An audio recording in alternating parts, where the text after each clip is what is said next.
Welcome everybody to the Chess Lab. I am very excited because, as you can read from the title, this is going to be quite a challenge. And yes, I'm serious. I'm gonna try to attempt to break the 2500 rating rapid on Lichess. Now, this is something that I have never done. I think my highest rating ever was 2300 at some point. However, lately I've been studying openings quite a bit and also have a different approach to it, but enough of that. I will say that we can just jump into it. And I'm going to play 10 plus 5 simply because I want a little bit of increment, but I don't want the 15 plus 10, that's a little bit too much. And also I'm here with the webcam. Hi guys! So yeah, and here we go, we are starting. And okay, knight f3. Now I'm gonna wait until my opponent plays. Okay, I'm gonna go with g3. And something that I forgot to mention is this. I'm using a specific repertoire for this, let's say, speedrun, even though it's not a speedrun, it's more of a marathon to it. And this is the repertoire. I'm gonna play one knight f3 with the white pieces. I'm gonna play the Nimzovich Sicilian with the black pieces against one e4, and I'm gonna use against d4, knight f3, c4, and all the sidelines, I'm gonna use the two repertoires that you see on the screen by Sam Shankland. Hopefully everything was clear. So, okay, let's go. So I played the knight f3, my opponent played the d5. This is among the main moves, of course. Black is trying to take his own stake in the center. And then I played g3. This is part of my repertoire, of course. I'm just trying to make the fianchetto and play c4.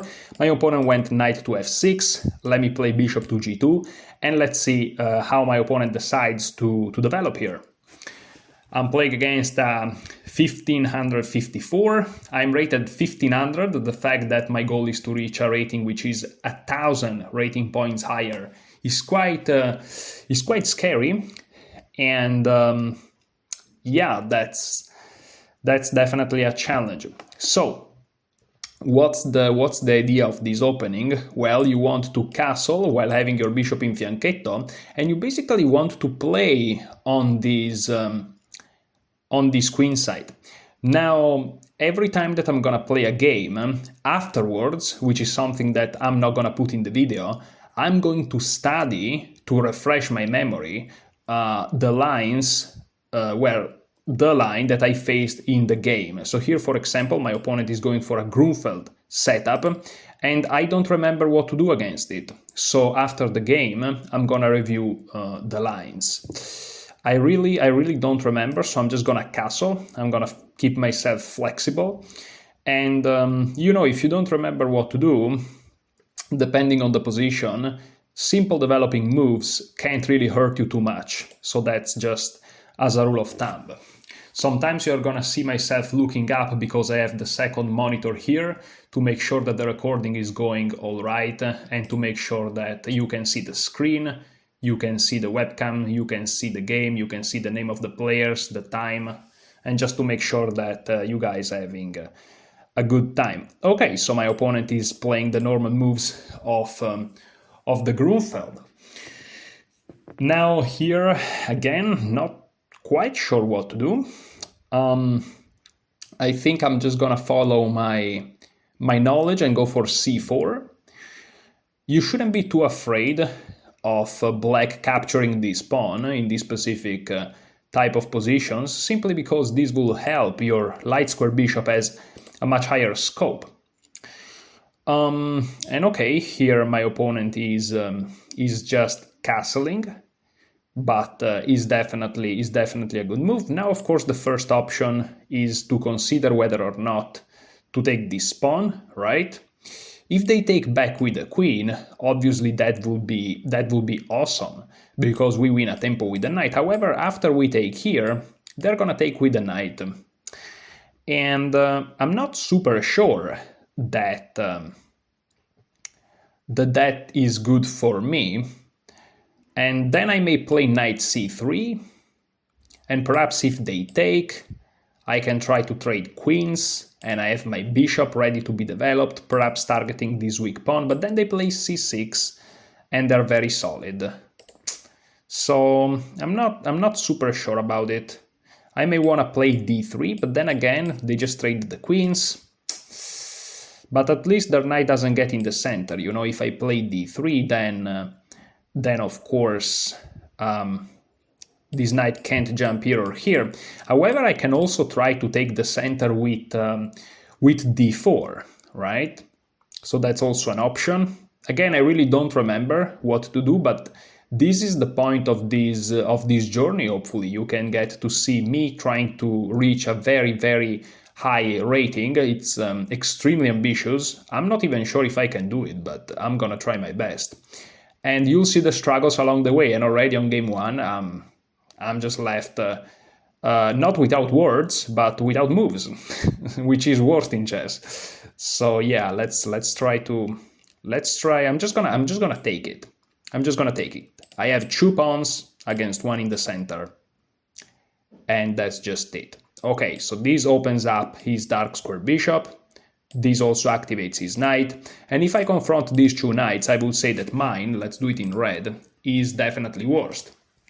And so let's play knight to c3, targeting his knight.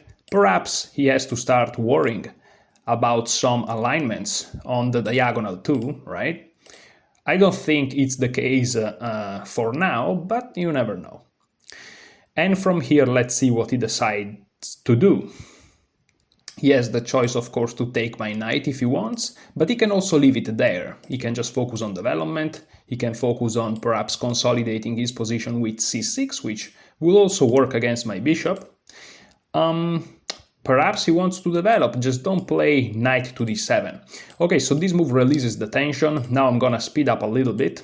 I play d takes c3 because I want to develop my bishop in the future, but I don't want his to be aggressive in this direction. He trades queens, but this is not a big deal for me. Okay, so he develops the knight with knight to c6, which of course is not perhaps the most efficient way of untangling his pieces on the queen side, simply because now, again, without this c6 option, this pawn here stays a weakness, and so I may want to target it with bishop to f4, not to mention the fact that the pawn is not on c6 makes this whole side of the board a little bit weaker for him. However, I'm noticing that there are a couple of crucial squares. For example, this d4 square, I would really love to occupying it with a piece or something. And I can play knight to d4 now, but he takes, I take, and my rook, which is beautifully placed on an open file, all of a sudden is blocked behind my pawn. So what I wanted to do, actually, perhaps a little bit surprising, is to play bishop to e3. And my idea was to then go knight d4. So after he takes, take, he's simply helping my rook get to an active position. Of course, I'm trying to look for other more ambitious options, perhaps, because that's a little bit equalizing. I'm noticing that there is this very annoying bishop g4 that may happen. For example, if I play bishop e3, plays bishop to g4, and you may say, well, no problems, right? You still play knight d4. But here after knight takes d4, bishop takes d4, they can actually capture on e2, which is not necessarily so good, because after rook e1, they may interpose this bishop takes d4 option, and if I take, then they move and I have an isolated pawn, and if I take their bishop, they just go back, perhaps to f6, defending their pawn. It's true that then this is very strong, so I can probably go for bishop to e3. Let's calculate it again, because I'm getting more convinced now. So I go here, here. Of course, taking is not possible. They have to take. I take it. They attack here. And then I go here. And then they take, and I take. And they are up a pawn, but 2 pawns are hanging. However, after they go back and these, they can play this move. And after I move my bishop back, they take here, and my position collapses. So yeah, definitely h3 is perhaps the move that I'm leaning towards. And this is definitely the move that I'll end up playing, this h3 move. Hopefully I'm not blundering anything else. We are gonna see the analysis after this game, and we are gonna see whether or not this is a sensible approach or not. Maybe I'm just missing things. Also, you know, when you have to also talk to the camera, is a little bit harder to kind of organize your thinking process. Okay, this move, of course, makes me immediately notice this diagonal, obviously. That's the main thing that comes to my mind. The reason why I'm hesitating with bishop f4 is because of this very annoying move, e5. And I kind of hope he doesn't play it, really. So I'm gonna keep going with my bishop e3 plan, with the idea of playing knight to d4 to fully maximize my pieces. Maybe he wants to move his pawn forward, but in that case, I think that this idea perhaps becomes even stronger, because after take, my bishop is really open, and if he pushes, I think I have enough controllers of this square. I mean, he can try to sacrifice a pawn for activity, but I don't know, it feels like this opens up my c-file against this weakness, if that happens.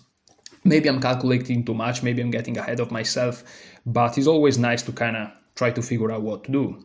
Also, a move like knight to a5, trying to get to the c4 square, is hardly effective, since I can just capture this pawn. He has to move, and then I can actually just go back on d4, challenging his dragon on g7. If we were coming from a 1e4 opening, that would be this guy here in red, would be a dragon, right? Instead here, I don't know what it is. I guess it's a bishop, right? So, yeah, my opponent is thinking. Also, my opponent has a pretty Italian name, so there is higher chances that he's from Italy. And I'm also from Italy, so, you know, that's quite a coincidence that you can play anywhere in the world here on Lichess, and your opponent is most likely from your own country. I mean, he can be from anywhere, of course, but there are higher chances that he's from this country here. So again, now I want to go knight to d4, attacking c6 is most likely gonna take. I'm gonna take, threatening to exchange this dark square bishop, and also attacking this pawn, so he's most likely gonna take, and then I'm gonna have my rook in a decent spot. The problem is, after rook here, I have to kind of be careful, because this pawn may fall in the end. So I have to take my time, which I don't have, to kind of assess the situation. But I think I'm gonna do it. I think I'm gonna go for this move. I have also an added option, which is kind of lurking in the background. Now, if he moves a rook here on the d file, depending on which one he does, I'm either gonna take this bishop or this knight.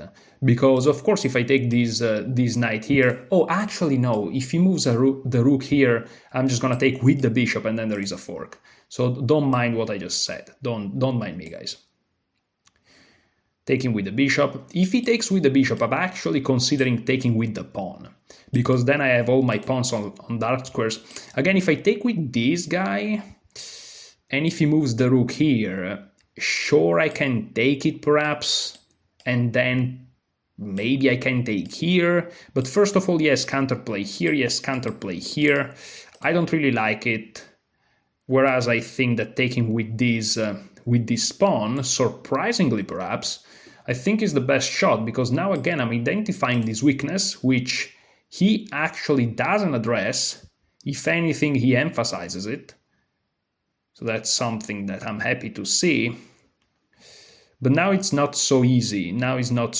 I may play e3, he plays c5, I take it, he takes, and then I play b3. But then he can play c4. So maybe I want to first go rook to c1. He plays c5, I take it, he takes it. Of course, I don't take. I just don't take that pawn, because then he will win this. But I play b3, and this is a weakness. But he's gonna be able to push that pawn, isn't him? Yeah, so that's not easy. So maybe I want to play b4 to really stop him from going there. And then he plays a5, and then I play a3, and then he gets the light squares. But I also get the file. It's complicated, and I don't have a lot of time, which is something that Very usual for me, unfortunately. Of course, here I have the excuse that I'm commentating, but still, is not ideal, obviously. I really want to get the move e3 in, and I think that that's helping me in achieving that. I don't see how this causes me issues. So after e3 he pushes, I take, and he takes here, but then I have this, and his bishop has to move, and then I win this, and I'm up a pawn, and I'm gonna push it, and I'm targeting this, so perhaps this is okay. Hopefully this is okay. Definitely already the competition, it's quite tough, because this guy is just a 1500, and he's playing very well. I'm also not going for, highly complicated setups, so it's not that hard for neither player to have, for both players, I should say, to have a high accuracy, but still, nonetheless, playing very well for a 1500, and he goes for it. He goes for it. So how do I take? If I take like this, he can do this first. So I'll rather take like this. So I'm forcing matters here a little bit more. Yeah. Maybe he's noticing that there are issues, but now I'm threatening c6, and this pawn is very hard. Yeah, but now the pawn is very hard to challenge. Maybe c6 was a little bit...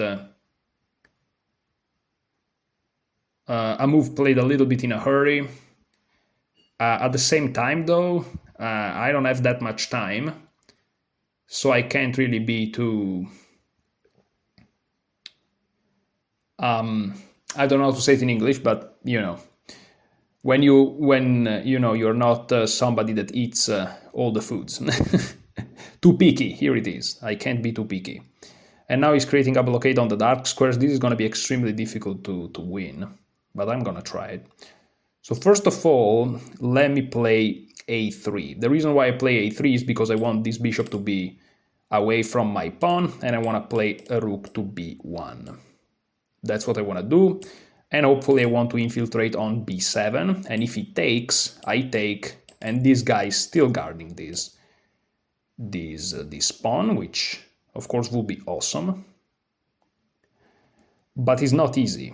It's definitely not easy. Okay, now he creates a weakness, so now I can go and try to target it like this, and let's try to do exactly that. I have to be careful not to bring a rook behind, because then I think that bishop d7 will just win my pawn, because it's pinned. Okay, he's attacking my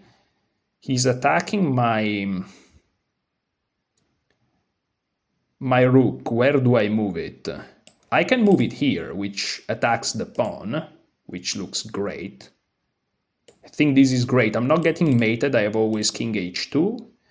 I feel like my advantage is increasing a little bit here, because if I can also win this pawn and have two passed pawns, of course that's awesome. I may play g4, maybe this bishop f5 move, which looked great, is not as great. Now I'm gonna go behind the pawn. Not so clear how he's gonna defend from that. Of course I'm relinquishing control of this file, but how does he occupy it? And he goes all in now. Okay, that's of course a little bit risky, but perhaps it can pay off. And I already see a way where it can pay off for him, because he's gonna push again, isn't he? But then I have g4, and I'm able to take back the pawn with my bishop. Of course, his idea is to block me, but after this, I have to be very, very careful, obviously. He doesn't have this, he doesn't have attacks on my rooks. If that was the case, he may have equalized, but I don't think that here it's enough for him. Now I can take like this, if I'm not mistaken. Of course, this is just answered by this move. I'm keeping my pawn, which is my greatest asset. Here he really goes for the counterplay.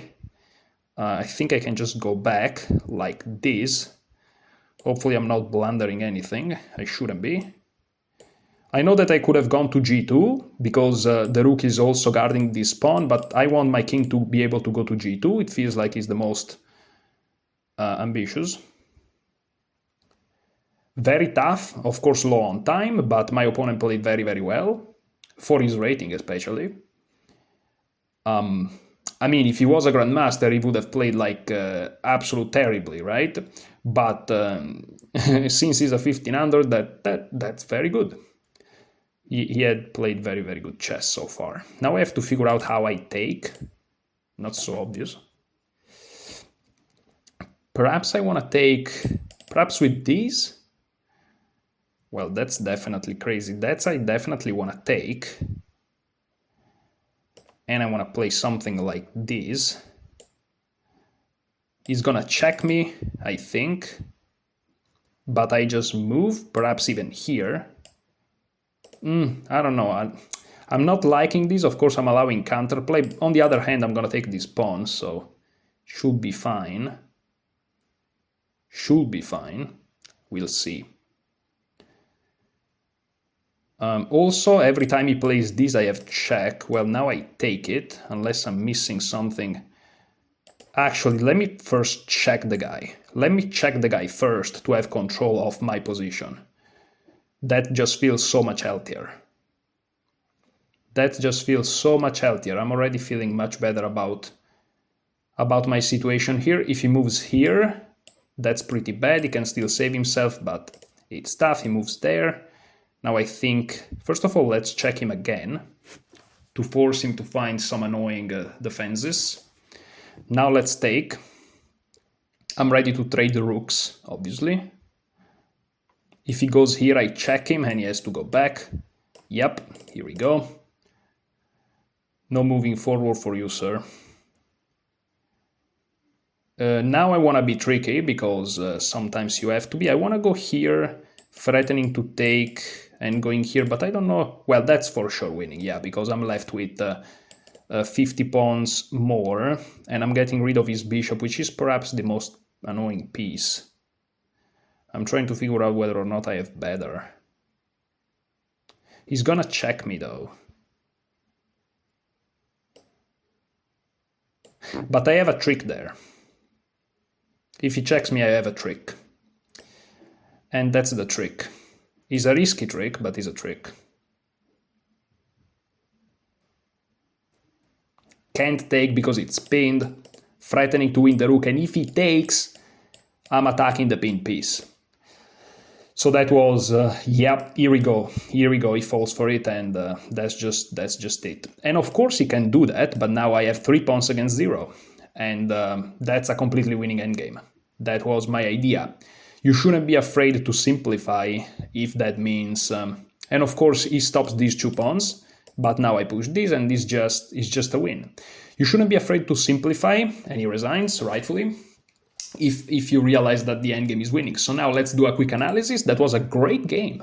My opponent played extremely well. I'm really, really, really impressed. And let's look at the, can you see the analysis here? Yes. So as you can see, I played perfect chess. Perhaps it didn't felt like that, but I did. And my opponent, I'm telling you, he played extremely well for his rating. Very, very good game by my opponent. I'm very, very impressed by the guy way of playing. And by the way, just to be extremely clear, I'm not hinting at the fact that he's cheating. I'm 100% sure he was legit. It's just he played very, very well. So it's genuine congratulations here. So okay, here I went for the fianchetto. So far, nothing crazy. The reason why the accuracy is so high for both players, by the way, just to give you a little bit of more of an understanding of how things works, in simpler positions, of course it's easier for even weaker players to like keep an high accuracy. Especially here the queens were traded, and you know, even knight c6, perhaps humanly speaking, is a little bit, you know, it feels like c6 may be more accurate, but is not, even in the engine world, is not a big deal. So h3, And here rook to b8. Again, rook to b8 may not look as passive, but you know, he's moving away from this diagonal. It's just a completely fine move, and it's not difficult to find at all. Bishop to e3, but again, there is not enough attack on this pawn. Also, you have to be careful every time you take about b6. The only thing about this move is that it comes with a tempo on the rook, so b6 just loses. But I have to be careful. And of course, the knight defends the pawn as the time being. Bishop e6, again, a very nice move. Not so difficult to find, especially because the idea of bringing your bishop in front of your pawn was just played by your opponent, which is me. So, you know, it's very nice. He's coordinating the bishops the way I'm doing, and it's just an equal position, as you can see from the evaluation. So, okay, knight d4, knight takes, bishop takes, and here I will say that I'm very happy that I played c takes d4, because if you don't, I think it's quite difficult to keep the chances alive. Let me try to check with the engine here. And let me go Stockfish 17. Let's have 2 variations. And of course, the first time that you activated this engine, for some reasons, it just doesn't work. Let me change. Oh, it's just on this move. Thank you, Stockfish. Appreciate it. And this is just 0-0. Yeah, maybe it's a very minute difference, but you know, c takes d4 is clearly the main move. Because despite it showing just one line, if rook takes d4 was the best, it would be first. And now it's showing both, and as you can see, rook takes d4 is slightly inferior, which may look fantastic, but again, after rook takes d4, and let's say, this is my human analysis, something like rook f to d8, is not so obvious, because if you double up, let's say, of course you're threatening the rook, there is no time to take here, but they can take, and here after rook takes, let's say, if you insist on this idea of keeping your rook so active, they can always just take. I'm realizing now that I had this infiltration over here, so perhaps taking is not super precise. But as you can see, you can actually do that. And here you have many options between rook to d7, rook to a4. But again, let's insist, just for educational purposes, on this theme that you may have in your mind of really exploiting the 7th rank and your open file. This would actually be not that good, as you can see. And you may say, why? Well, I don't know it either. Let's see. c6, so you're saving this pawn. And the problem is you're also preventing me from gobbling up all of your queenside. So you're saving this, and if I take here, well, in the end of the day, if you think about it, we just traded pawns. Moreover, here there is quite a devious idea by black, which I admit I completely missed, but I just didn't want to go into these complications in general, which was the good call. Here there is bishop e6, and this rook is not getting out, definitely not from d7, and this king is just very slowly gonna collect it. Now the threat is king f8, so you may want to go here to c7, but the guy marches forward anyways. It's like that, you know, that weird story about the snail, the cursed snail. He's very slow, but he's gonna catch you, and once he catches you, you die. And this is the snail, and this is you, and he's about to kill you. So there's nothing to be done here. b4, of course, you're gonna try to break. But he doesn't care. The snail is just unstoppable. And here the best move the engine is giving is bishop takes c6. What if you play b5? King d8. And this guy is just trapped. And if you take, well, that's not Bobby's bishop. You just get taken. And if you try to defend, right, you save this rook, well, a takes b6, and now the rook is gone. So this is a very fascinating and hopefully educational variation here about, you know, don't be too focused on this open file. This is a very nice move that I took with the pawn. I'm very proud of this move. And it's based on the fact that I realized that after I play e3, this guy is not weak, and I have all my pawns on dark square with the light square bishop. And also I realized that this opened up another file, because here it's true that if I take with the rook, I have the open file, but sometimes also a semi-open file, if you are pointing towards one of your opponent's pawns, can be as effective, if not, like right now, even more. So that's very nice.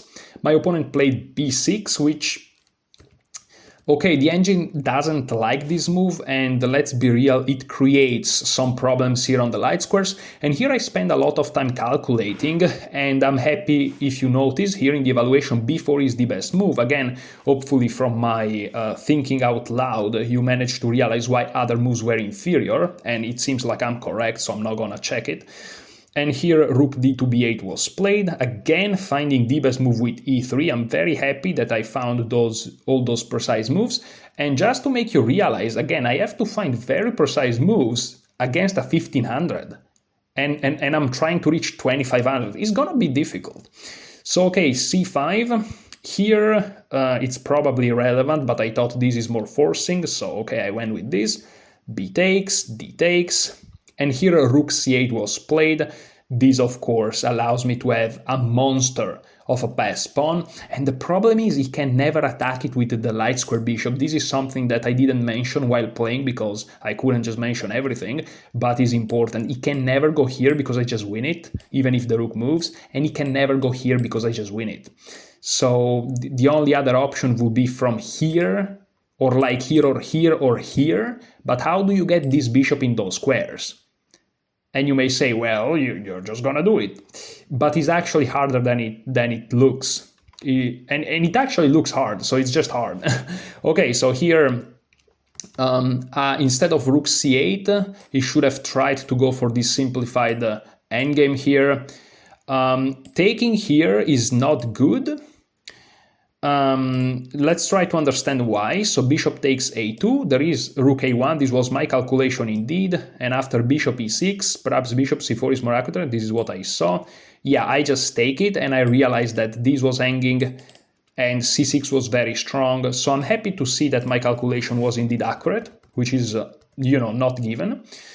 And after rook takes d1, better would have been rook to c8, immediately targeting this pawn, and now c6, now bishop takes a2, and here rook c1 is the best move. I wonder what happened on rook to a1, bishop c4, and you see after rook takes a7, now the bishop has more options to attack this pawn.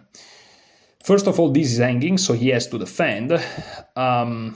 And now I kind of have to figure out a way to play this endgame, but of course, with this bishop's mobility being much higher, with one of the two rooks exchanged, there is this saying that, when there is just one rook is always a draw. Of course, this is not always true, but they have a tendency of being draws endgames, and of course, this evaluation kind of reflects that.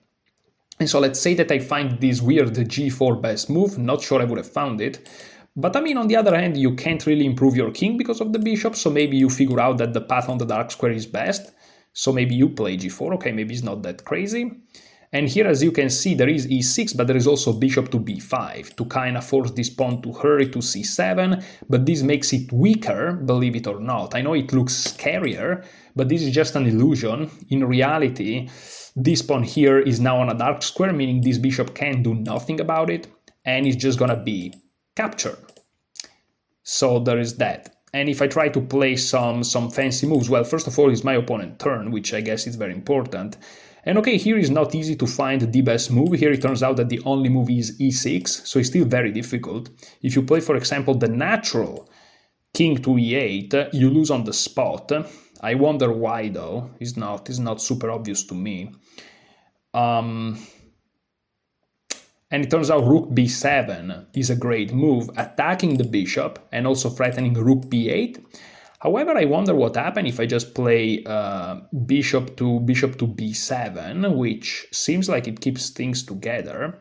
Here, rook b8, and I think that this is a situation of Zugzwang, which means that the opponent has no moves, but is them to move, so they have to do something. And I think that here I have the threat of playing bishop c6, believe it or not, which pins the bishop, and I'm threatening rook takes c8. And the problem is, after bishop c6, if you take my bishop, you're not defending the rook. And after bishop c6, if you take my rook, I promote with checkmate, actually, because this is pinned again. And even if it wasn't checkmate, it's still a promotion. So yeah, I'm threatening bishop c6, which is unbelievable. And yeah, there's nothing that black can do about it, surprisingly enough. Let's try to see e6. Oh, and now the other threat, so I had many threats actually. One other threat is just bishop b7. Oh yeah, this is over, GG's. Bishop b7, and of course the rook is hanging, and if you take, which is the only move, now it's GG's. Okay, so go back to the game. My opponent instead played rook c8. So okay, taking and going for this endgame would have been more precise, perhaps, or taking and playing rook c8 or whatever, but still very, very difficult. So rook c8 was played, c6, of course. I'm consolidating the position of my pawn. Now the problem of playing a move like bishop c4 with the idea of going bishop b5 is, I guess, that I just get rook d7 for free, but I'm not sure. Let me check. Yeah, rook d7 and it's +4. Now it's just a little bit too much here. You're giving white too much. Now you may say, what about bishop b5? And you're just trading pawns. The problem is if I take here, and let's say this is not good for some reasons, but it's getting a little bit late. So let's just move on. The problem is that here you're gonna win. You're gonna win a couple of pawns again, and you have now another passed pawn. So if you trade this passed pawn for this a7 pawn, it's still worth it because you have this outside passed pawn. Now for some reasons after here, if you play this move, what is here? Bishop c6. Yeah, but this looks fantastic. This looks great, if you ask me, so I don't know what the engine is thinking about. But okay, more precise seems to be rook takes c7 for some reasons. But maybe this is a low-depth engine which is a little bit confused about his own choices. It's probably the case. So rook c7 instead was played. Now a3, which is also... Is this the absolute best move? No, but the idea of just moving this pawn is great. I just wanted to put it on a dark square. And now rook f to c8, of course here even visually you can tell that black is very passive. Rook a to b1, best move, very nice, a6. And here, yeah, here I should have gone immediately for this, but I saw this, so actually I'm happier to have played this. Because of course now bishop here is not allowed, which is a key move. Bishop f5, best move, so my opponent not joking around. Rook b6, okay, second move. a5, rook a6, okay, that's fine enough. e5, rook a4, perhaps not the most accurate, but I started to be low on time, and I didn't want to really bleed down to like few seconds. Now e4, g4, the most precise. This is important, as you can see. Look at the difference. +4.5 and +3 still winning. But it's very important to find g4 because, of course, you're forcing the bishop to move and then you are keeping your main asset. Very important. It would have been winning anyways because, again, the concept that you take this pawn in exchange for this pawn is still winning, but, of course, is more critical to just take this. And now f5 was tried. Here you can kind of play anything. We are in completely winning territory here, so bishop f3 is completely fine. Other moves are fine too. F takes, h5. My opponent is playing very good moves here, at least humanly speaking, because he's trying to make some counterplay. Here I just took, he took, here I took. Perhaps check is a little bit more annoying. I would have gone to h2. Is this a blunder? Because that can be a blunder. No, it seems like king h2 is completely winning, and then I can just take and somehow reorganize my pieces. And then this pawn may start to fly, or I can just trade rooks, you know, and that's not enough firepower for my opponent. So h4 instead was played. This allowed me check. Taking the pawn is completely fine here, just a matter of preference because he's completely winning. Now I checked again, he moved here. Now I can check, of course, and trade rooks. If this was your idea, you are completely correct. It's just that I prefer to take the pawn. It's really just preference here. So king d6, check. I noticed this move, and he can't move forward because of my rook on g5. So he has to go back, again taking the pawn is defended by the bishop, and now I pin his bishop, and here I was a little bit tricky, I admit. Of course, perhaps just trading rooks would be simpler, but I wanted to be a little bit tricky because I was hoping that my opponent would fall for it, and he kinda did, because this check is very tempting, and it seems like I can't block, because if I go here I lose it, and if I go here, well, of course you can't go here, but no, you can. And here they can't take with the bishop because it's pinned, and after they trade, they are actually losing this guy here. And again, this is tempting because you win a pawn, but the problem is, again, I can just simplify to a completely winning endgame, and here he's just not going to be able to stop both pawns, and so this is completely winning. Even if I just had these two pawns, by the way, and he played this, I can just very simply improve my king, because anytime he takes, the other passes. So even only with these three pieces, I would have won. But of course, with the added asset on the A file, that would have been very, very simple. So hopefully you enjoyed this first video. Please leave a comment below and tell me how did you find it, if you have some suggestions to improve, or perhaps share with me your own journey. Do you have some rating goals? Are you playing only chess on chess.com? We can have a discussion in the comments about that. That would be pretty cool. Thank you so much for watching. Enjoy your chess.